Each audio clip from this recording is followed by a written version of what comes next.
Here we are. Oh, there she is. And was Matt playing your theme song? He was. I missed that. I know we don't have the full sound drop capacity that we have when we're in studio. But we will return to normalcy, hopefully, eventually, but not quite there yet, are we, Heather? No, we are not. We are not. Here in California, we're still locked down. They just opened restaurants for outdoor dining back up. So that's about where we are. And schools are closed, everything. It's. And of course, yesterday apparently was we breached 5,000 deaths. My understanding is that was a backlog, I think, from the state of Indiana, I believe.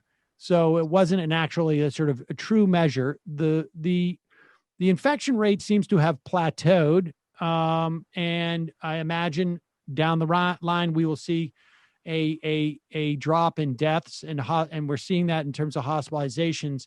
Of course, though, there's a race between the vaccine and the mutations, and we're going to talk more about that, I think, a little bit next week with an epidemiologist. But let's talk a little bit about what's going on in terms of both the politics of providing economic relief and financial support to fight COVID, and what's also happening.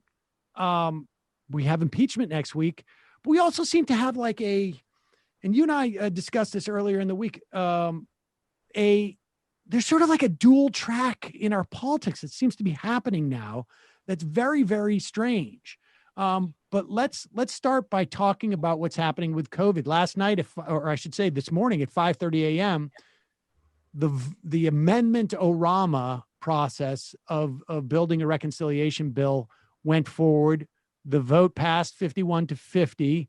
And now the sort of broad mandate to go back to committees, fashion a COVID relief bill begins.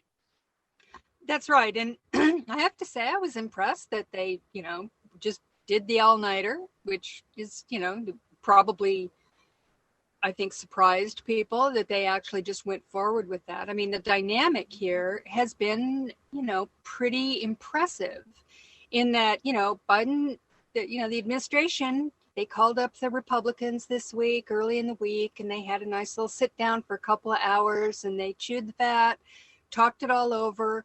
The group of 10 came out afterwards and seemed to be somewhat appeased, at least with the idea that they were being given, some respect in the process. And of course, the whole thing was phony because the 10, that the 10 was supposed to represent the beating of the filibuster if they were to actually put this through the normal process. And if they had those 10, then they'd be able to defeat a filibuster. But of course, there were at least half of them who were not ever going to vote for any kind of an acceptable bill. Luckily, it seems that Biden and his team, do understand that beating a filibuster is just not in the cards on this bill. And, they came out with their $600 billion, sort of opening ante, and it really wasn't anything. But, Biden went through a process that seems to be important to, certainly to the Beltway media and to the Republicans in the middle themselves, which is, sort of showing them some respect. Now, I did notice that the media we're trying to gin up some kind of a Democratic issue with this by saying that people were upset, that there were Democrats upset that he met with Republicans first before meeting with them, which is just absurd. And, I'm sure the Democrats did not care about that. That's ridiculous. So, they go through that process, and he's met with Democrats this week, and they're talking all this through. He's having meetings, but at the same time, they did not waste any time in getting this on the agenda, doing the all-nighter, and getting the wheels in motion to put this bill through on reconciliation. And truly, the Republicans can't say anything about this. I mean, they will, of course. McConnell's already moaning about, the breakdown of bipartisan unity, blah, blah, blah. But they were planning to put through their major tax cuts for the wealthy before the inauguration in 2016. by reconciliation. That was on the record. We knew they weren't even going to try to do anything with Democrats. So he has no leg to stand on. On some level, I think he knows it because he's kind of low energy with his stuff, as Trump would say. Well, I want to get to that part of it because I think that dynamic is fascinating. But, a week or two ago, I think right after Biden was inaugurated, we heard talk that the Democrats are not going to get to the COVID relief bill until early mid-March. And it seems that the decision was like they knew then we're going to do this through reconciliation. Yeah. Period. End of story. And people should understand reconciliation is you got to go through like this all-nighter session, and then you got to take the bill and go back. And now I imagine a lot of committees have already been working on this legislation and so, drafting it and whatnot, but it needs to be negotiated out within the committees that have the jurisdiction over the different sort of like sectors, if you will, that are being addressed during the COVID relief bill. But what's fascinating about this week is that there is, it should be I think it provides some insight. At the end of the day, this is just analysis stuff, right? I mean, it's nothing that happened this week is going to provide material benefit for people necessarily. However, it is interesting to note like this kabuki theater, because that's what it was, really. I mean, like you say, the 10 show up and they need to be able to go back. These are Republican lawmakers who feel that their brand is reaching across the aisle. So they offer something they know they're never going to have to vote on because there's no way Joe Biden can take a $600 billion COVID relief bill right now. It's completely absurdly insufficient. Biden welcomes them to the White House. And so he performs this sort of performative I'm willing to negotiate with them or meet with them and show respect. And all of this stuff, the audience for this seems so narrow and so irrelevant, yet this is what politics are, sadly, in this context. And so we move forward with this stuff. The real question seems to be $15 minimum wage. Mm-hmm. And the other one seems to be what will be the income threshold for these $1,400 checks. Now, we should also say that, David Day and our friend wrote a piece at the first 100 days outlining, let's just start with the $1,400 checks. First of all, these checks should be $2,000, just as a political matter. As a policy matter, I don't think, it would make a huge difference to a massive cohort of people to get that extra $600. I think in a way that they just don't understand in Washington, D.C. But as a political matter, it's going to be really important too, it seems to me. And Sam, I just didn't, before we got on to the next part, I didn't want to get off of the fact that we are talking about lowering the threshold now from 75,000 to 50,000 with these, 10 or 8 Democratic senators who are more conservative. I don't know if we can frame this fully as Biden is just being performative with these Republicans. Part of their effort with lowering the threshold to $600 billion was to get those Democratic senators who fetishize finding some sort of middle ground to make this kind of play. And it seems to be working at least a little bit. I just wanted to throw that in there. Well, to that point, the David Dayen wrote that the difference between, or I should say on the $2,000 check, the difference between a $2,000 check and a $1,400 check is $45 billion in the context of a $1.9 trillion bill. And you think about what would it cost to buy, never mind, both the policy and the political, it just seems unbelievable to me in terms of why you wouldn't do that. Also, the income threshold, the problem is that you're talking about 2019 income. So if I made $75,000 in 2019, there's a better chance that I'm okay in 2020 than if I made a $50,000. But the bottom line is we don't know. And unless you file before the checks come out, by the way. So if your income changed for the audience that much, file before. You can do that. All right. Well, so it's not on 2020. They will take 2020. I think that's being proposed, but I'll fact check it. Yeah, I have not heard that. I mean, I guess it's conceivable, but you would definitely want to do that. But how many people are going to file before this? The amount of people who are going to be left off, and this stuff, and you had Larry Summers come out today now leading the charge of maybe this is too big. I mean, they're building up towards this, right? Where they're trying to justify some cuts to this. Well, they seem to be. And even on just a technical level, as far as the checks, one of the things that drives me crazy about this is the ideas that they don't want to literally send out the checks to people. They want to cut the threshold and then not send them checks. That's ridiculous. What they should do is send everybody the checks. And if there are people who received them that earned more than whatever their threshold is, tax in 2021, when they go to pay their taxes for 2020, you recapture it.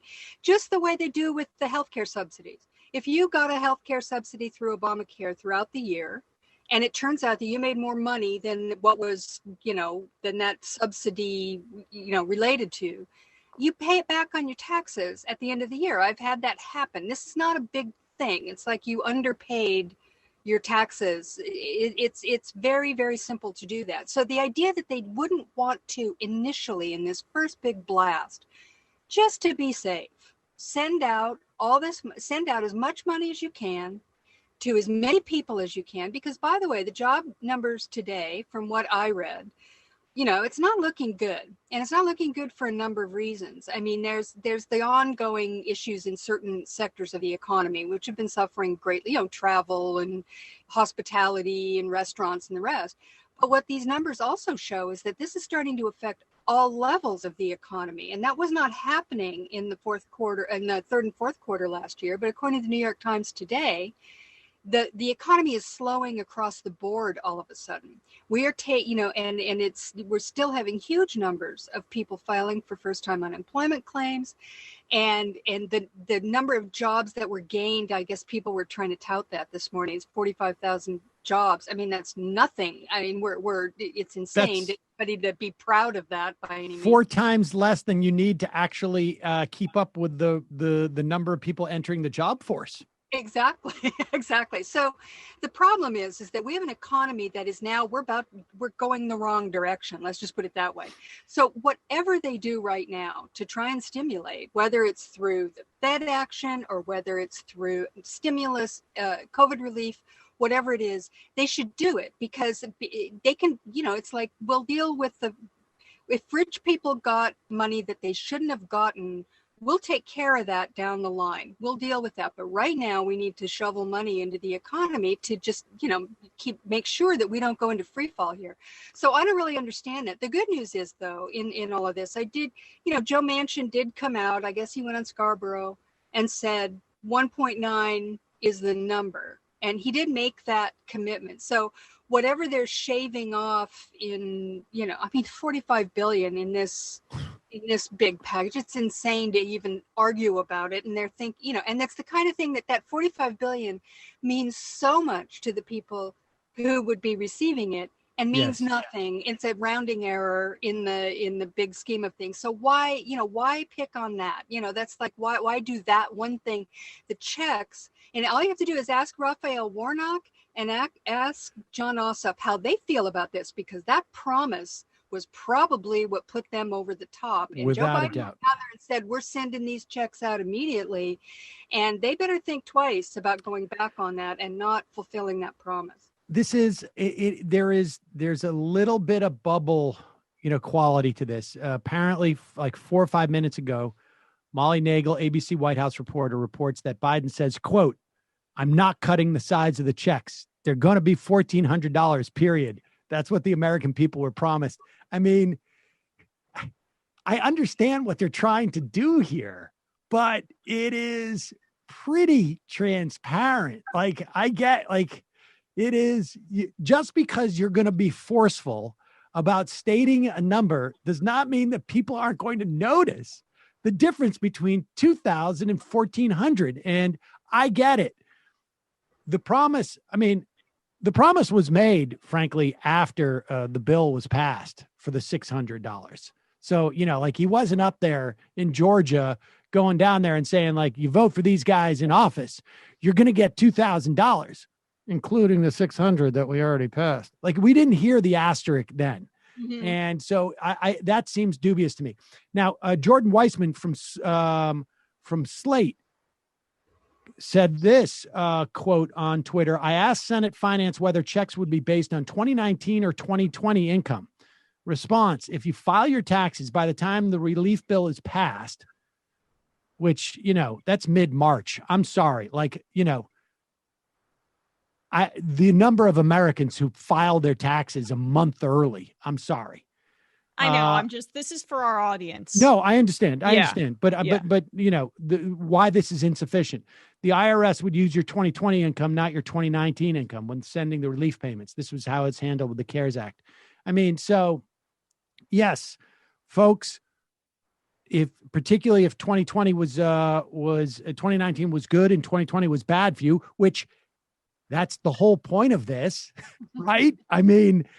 That's what this is supposedly designed about, because 2019 was better than 2020 for people because of the pandemic in 2020. This just seems to be like, why are they getting bogged down with this? And here's the other thing. All of this now is on the Democrats.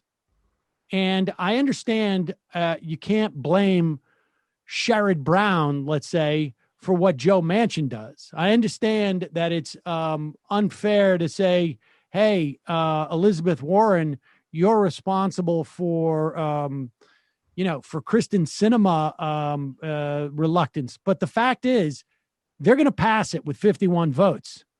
And so they own it. There is no debate as to whether they need to get Republicans or not. And, the only thing I can say is that we're seeing at least some progressive groups target people like Manchin and Sinema, and that those targets need to be stronger and more forceful and go forward. And this is where Joe Biden needs to go down to these people and say, like, look, I'm not going to ask much for you, of you. There's only so much legislation you're going to be able to pass with 51 votes. We need this now, or you're going to be in the minority in 2 years.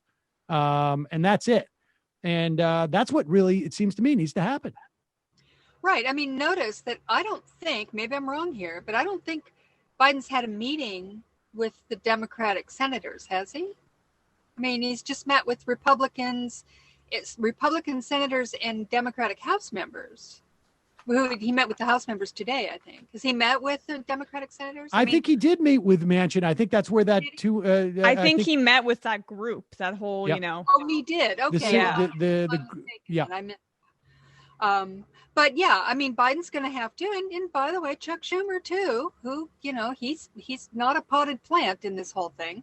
And, to his credit, I don't think he's been bad so far. Schumer hasn't really, he seems to have, piloted this thing fairly efficiently so far, and sort of understanding the urgency of it, and hasn't really backed off. So that's good. But I just, it does get worrisome when you start, this is the flagship yes. sort of, policy within there are two things, obviously. It's COVID relief, meaning, getting whatever money needs to be spent to get vaccinations and all the other mitigation, policies and programs in place, and they need the money for that.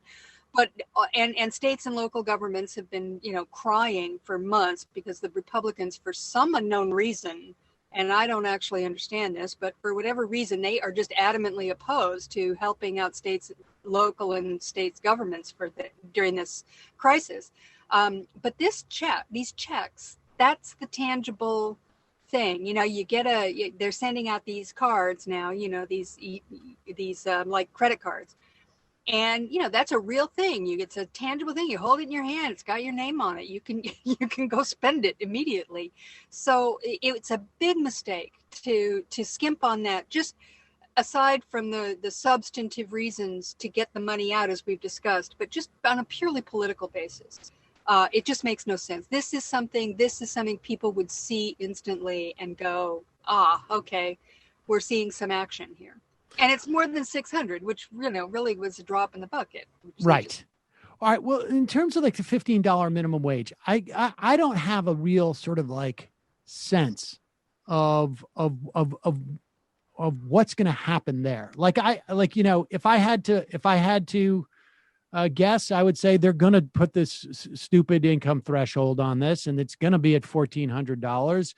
But when it comes to the $15 minimum wage, I don't really have a sense. I mean, last night, what we saw was a series, this vote-a-rama, as they call it, is a way of Republicans bringing up amendments that they supposedly are going to be votes that will embarrass Democrats. And Joni Ernst thought she was being very, very clever.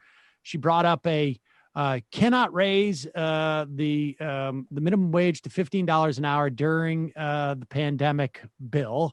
And, this is honestly just like not a very bright way to write it, because she thought that she had nailed everybody and got them to vote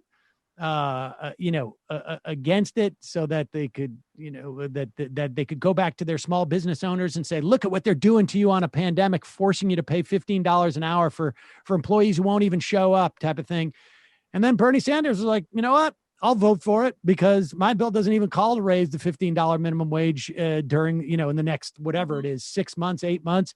It's going to phase in over the course of 4 years. And they just, that was that. And so, what is your sense of where this goes? I honestly don't know. I mean, this is a tough one. I know that, Sanders, obviously, and he's the new chairman of the budget committee, which is, kind of interesting in itself, that, he's adamant about this. And I think that most of the progressives, and they're, I think Wyden, I think actually was with him on this as well. Not your usual suspects, in other words. I mean, this has got some wide, support within the Democratic caucus. And so, I don't know if this is going to be something that they somehow push out of the COVID bill. I mean, there's a possibility that will happen, but it seems to me like they're talking about things like having different thresholds take place in different states that are starting from a lower level, that they will have a different sort of timetable. Timetable for doing it. So there are things that are being discussed. And one of the things that you just have to keep in mind here about this, $15 minimum wage was just, I don't know, maybe 3 years ago, unthinkable on a national level. I mean, they were fighting when Hillary Clinton ran, she took all kinds of grief for proposing a $12 minimum wage. And the Fight for 15 was a grassroots initiative that and it went way above even what some of the liberal economists were proposing at the time, saying, "Ooh, that's just." And they, of course, the liberal economists weren't against it because it was economically problematic, because it isn't, and we've proven that all over the country where they have done it. It was because they decided that it was politically difficult. Well, economists shouldn't talk about politics. That's right. Really not, we don't need to hear from them on that particular thing. And they were wrong. And it turns out that this is a mainstream idea. To me, the argument right now rests solely on the fact that Florida, red state, Trump-loving Florida, just voted for a $15 minimum wage. And if they can do it, everybody can do it. And it just proves that this is not a loser of a political argument. So, I think we need to give the progressives some kudos here, because this is one of those issues where it just shows, go ahead, shoot the moon a little bit here, just see if you can get this into the mainstream. And of course, because economically it was totally logical. I mean, what does $15 an hour add up to yearly? It's like $31,000 a year. It's not like anybody's getting rich off of this.